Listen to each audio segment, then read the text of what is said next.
Vamos começar falando da pesquisa, então. Pesquisa Quest no primeiro turno da simulação da Quest, né? Lula lideraria se a eleição fosse hoje, com desempenho entre 35% e 39%. O Flávio teria entre 23% e 32%, Tarcísio entre 9% e 27%. Eu lembro aqui que a Quest entrevistou 2.004 pessoas presencialmente entre os dias 8 e 11 de janeiro em 120 municípios. O levantamento tem nível de confiança de 95%. Então aí, para quem tem dúvida, né, o acompanhamento das últimas pesquisas da Quest também, cenários estimulados, o que é importante destacar. Ô Reinaldo, o que você destaca desses números?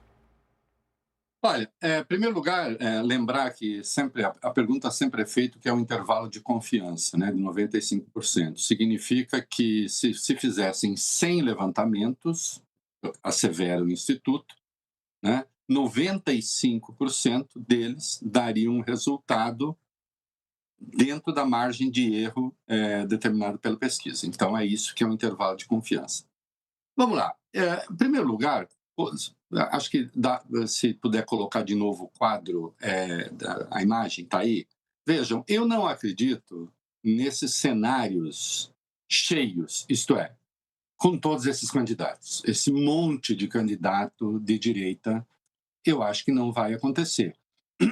Especialmente aqueles que dependeriam do endosso de Bolsonaro, né? Bolsonaro que, por hora, escolheu seu candidato. Se alguém me perguntar, mas isso é definitivo? Eu escrevi um texto imenso hoje, de madrugada. Eu não acho que isso é definitivo, no sentido, não muda de jeito nenhum, mas o mais provável é que o Flávio permaneça candidato. Então, esses candidatos, pré-candidatos maiores, que dependiam e que fizeram as mesuras a Jair Bolsonaro, eu não acho que vão sair candidatos, né? Então, Tarcísio sai candidato se Flávio permanecer? Não, definitivamente não sai candidato, ele vai disputar o governo de São Paulo, né? Se vai ter entusiasmo pela candidatura do Flávio ou não, aí é outra coisa, né? Nós vimos ontem o Flávio quase implorando o apoio dele, né? Ratinho Júnior tem outras alternativas melhores para ele, por exemplo, Senado, se quiser, né? Do que concorrer, né, à presidência da República, especialmente se o Flávio emplacar. E eu já vou falar se o Flávio emplacou ou não como candidato da direita, o que os números dizem, né? A Romeu Zema, talvez, porque o Novo gosta de ser mais bolsonarista do que Bolsonaro, e talvez ele queira consolidar o nome nacional dele, mas também não faria muito sentido.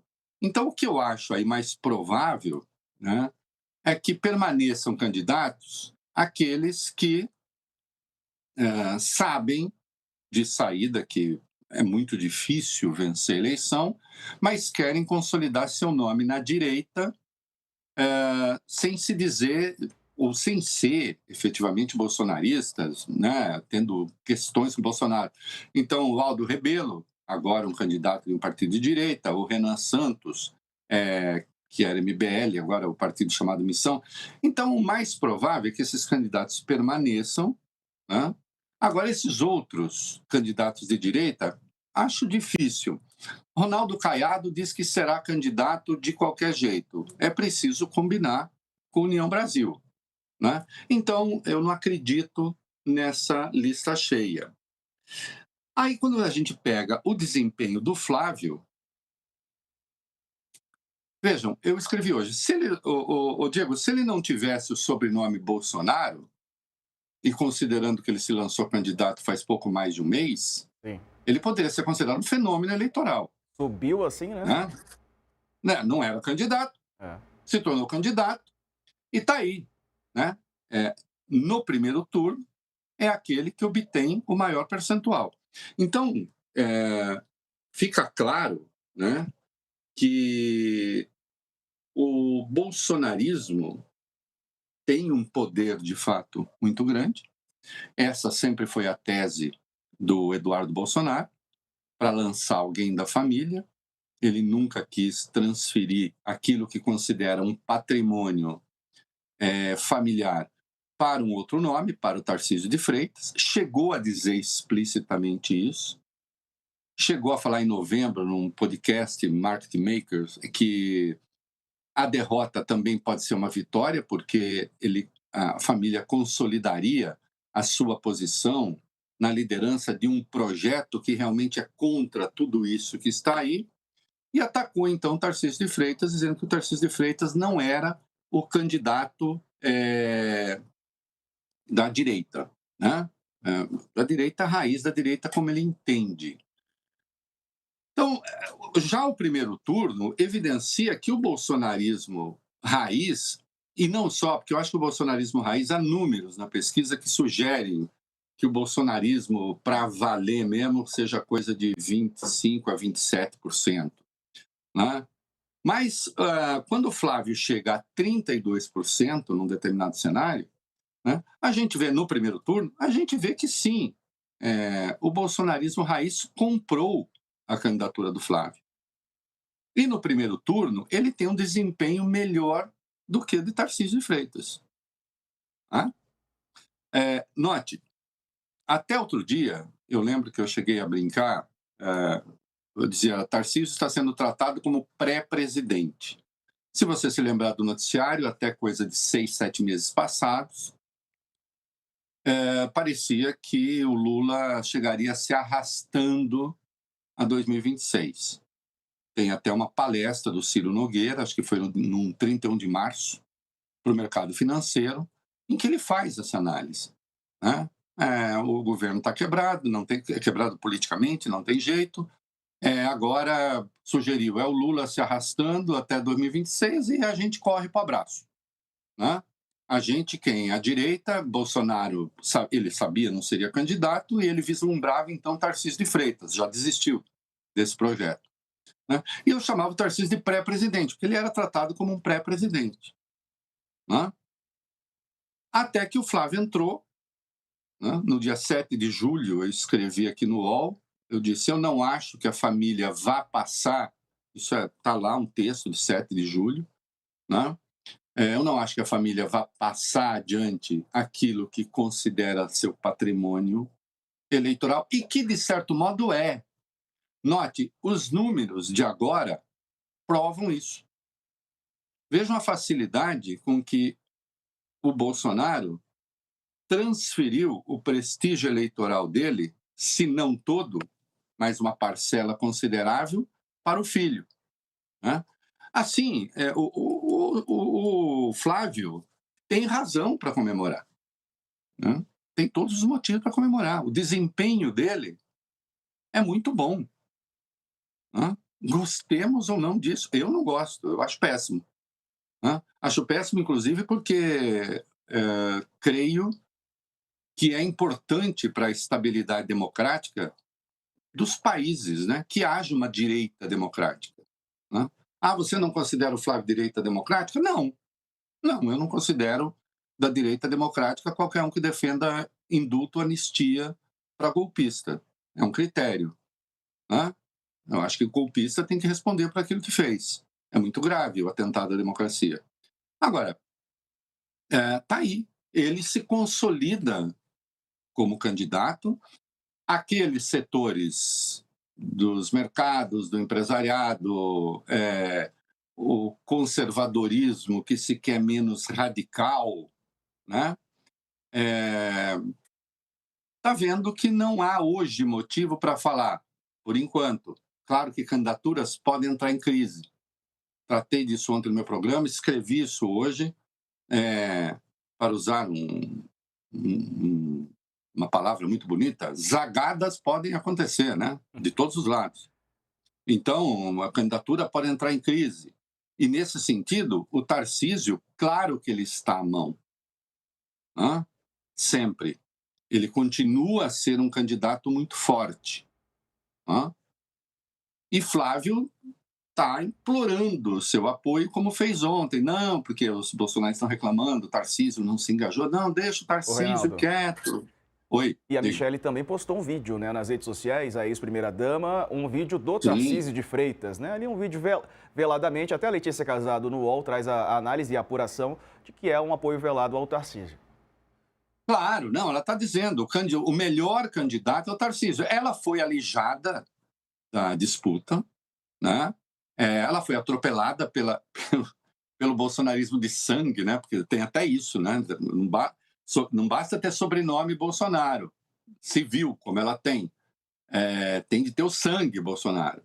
Então, ela esteve com Bolsonaro não falou nada sobre Flávio vai no dia seguinte, ele sai de lá e diz, eu sou candidato, Michele nem sabia, quando ela era postulante, por exemplo, agora ela já não aparece em pesquisa, né? E ela bota o vídeo do Tarcísio, né? Aí você vai falar, mas o Tarcísio sabia ou não sabia? Bom, o fundo das consciências a Deus pertence, mas certamente não desgostou. Mas por que ela põe o vídeo do Tarcísio? Porque o Tarcísio segue falando como o grande anti-Lula do Brasil. Note que aí a gente tem uma coisa interessante. O Flávio, você notou que o Flávio, depois que o pai o fez candidato, você notou que ele moderou o discurso? É, voltou, né, a dar Você uma notou que baixadinha no tom, né? ele está mais fofo? É, Dizendo não, tá. E ele mesmo fala que ele é o bolsonarismo moderado, né? E você notou que o Tarcísio radicalizou? sim.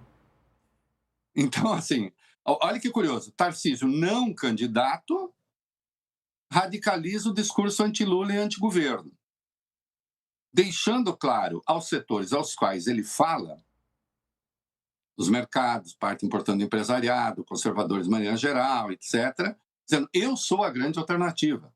Sempre o corte de gastos como a prioridade, sem nunca dizer onde exatamente, mas isso já é uma praxe do conservadorismo brasileiro, até porque não precisa nem dizer onde, que a gente já sabe. É mínimo, é aposentadoria, é saúde, educação, é por aí.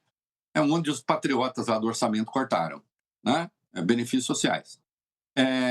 Então, o Tarcísio radicalizou, o Flávio moderou, mas, de qualquer modo, está com os votos, os bolsonaristas o seguiram, seguindo orientação do líder espiritual dessa turma, essa altura, que é Jair Bolsonaro, mas a Michele, por exemplo, não se conformou ainda, né? Agora, para os não conformados, no campo da direita, com a escolha de Flávio, esses números indicam que é muito difícil haver uma mudança, né? Não é impossível, insisto, besteira pode acontecer. Besteira até lá do lado deles, não imagino quais, né? Mas pode acontecer, né? E ele foi para os Estados Unidos, vamos encontrar com o Marco Rubio. Ele disse, não queria. Queria. O Marco Rubio não recebeu, né? Então, Tarcísio está distante, por enquanto. Porque também tem uma coisa a pensar aí, né? Tarcísio entra de cabeça na candidatura, digamos que entre de cabeça na candidatura e o Flávio vença. Flávio vence, tem reeleição no Brasil, né? Não acabou ainda. É. O Tarcísio teria de esperar para ser o candidato da direita, ao passo que, tendo a vitória de Lula, né, a ideia de que uma vitória de Lula possa destruir a direita, tal, é bom que alguns esquerdistas entusiasmados tirem isso do horizonte. A vitória de Lula tem duas consequências objetivas no campo da direita. Sim, a família Bolsonaro, como que é o Eduardo, e isso faz sentido, segue ali com um patrimônio eleitoral grande, se o Flávio realmente permanecer candidato, né? E, sem dúvida nenhuma, Tarcísio é a primeira personagem de um cenário pós-Lula, Bolsonaro, Bolsonaro-Pessoa, Bolsonaro. Né? Ele é uma personagem desse jogo, desde já. Ao passo que a esquerda, os progressistas, terão de fazer a sucessão no seu próprio território. Né? Porque Lula não poderá se recandidatar. Né? Ainda que eu vá viver até 180 anos, mas eu não vou me recandidatar, porque não pode, ter mandato seguido não pode. Então, ele não pode se recandidatar. Aí tem a sucessão no campo da esquerda também, no campo progressista, para ser mais genérico, centro progressista. Né? Então, ele já é uma personagem. Então, não sei se ele se engaja tanto assim. A conversa do Flávio ontem é assim, de quem está, olha, É aquele casal assim, fala, parece que tem algo de errado com vocês. Não, tá tudo certo, mas ao falar que tá tudo certo, a gente nota que tá tudo errado, né? O fato é, embora não se possa descartar ainda Tarcísio, e seria um erro certamente fazê-lo, e não acho que o governo vá cometer, né? O fato é que a pesquisa consolida ou marca o Flávio, sim, como um nome viável. Aquilo que parecia ser uma maluquice e tal, não é uma maluquice. O desempenho dele no primeiro turno é excelente, né, para ele. E também no segundo turno, ele está mandando muito bem, se você pensar, É. né?